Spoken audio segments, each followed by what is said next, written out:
نحمده ونصلي على رسوله الكريم.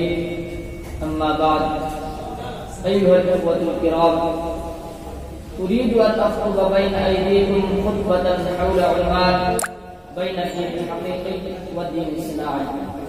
أيها السادة، هل تعرف الفرق بين الأسد الحي وصورة الأسد الميت؟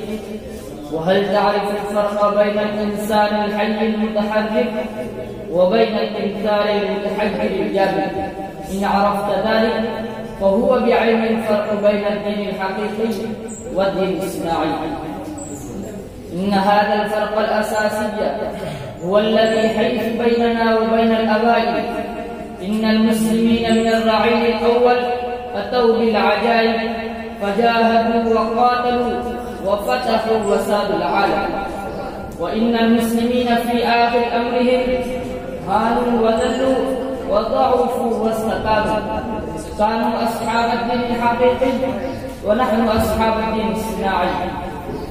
أيها الأخوة، الدين الصناعي تجارة وحرفة، والدين الحقيقي روح وعقيدة. الدين الحقيقي يحمل الرماد نارا، ويحمل البرودة حرارة، والجبن شجاعة، والبخل جودا. والدين الحقيقي يحمل الشيطان إنسانا، والإنسان ملكا كريما.